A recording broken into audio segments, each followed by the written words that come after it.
Bonjour YouTube, je suis contente de vous retrouver.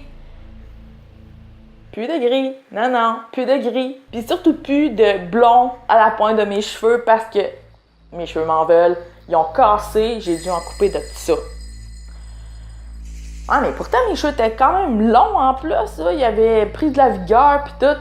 Mais non, c'est pris juste à cause de la maudite expérience que j'ai voulu tenter au mois de décembre. Ben, ils ont cassé et j'ai dû en couper de tout ça. Et je suis revenue à une couleur plus appropriée à moi.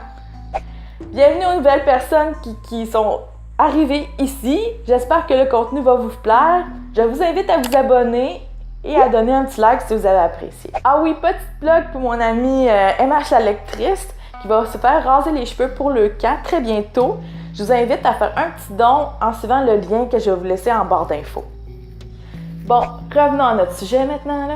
Aujourd'hui, on parle de la BD Witches. Cette série-là a été commencée en 2014 et elle contient 6 issues. Elle a été écrite par Scott Snyder. Il est connu pour American Vampire, qui est une de mes séries préférées. La BD a été illustrée par Chuck. Il est connu pour Green Arrow, Year One.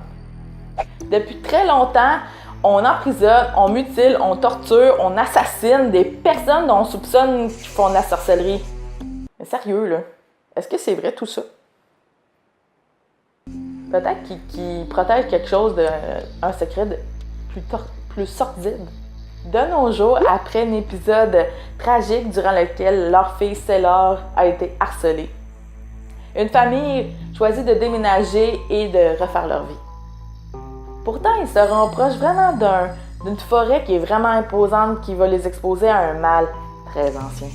Holy shit! J'ai vraiment adoré!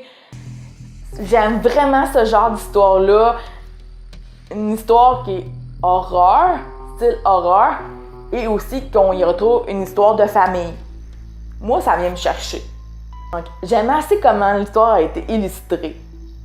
Surtout en y mettant du watercolor ou de l'aquarelle. Par-dessus les dessins, ça donne une certaine intensité à l'histoire. Et aussi, ça donne une certaine texture. Ça donne aussi un effet différent. C'est surtout ça qui m'attire, puis j'aime vraiment ça.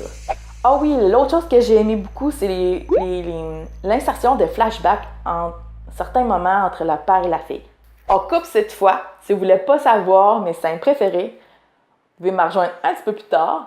Sinon, vous pouvez continuer avec moi. Ma première scène préférée, il s'agit d'un flashback d'où on se remémore la scène d'harcèlement de Sailor. Mes autres scènes préférées, il s'agit des moments où que le père se bat pour retrouver sa fille.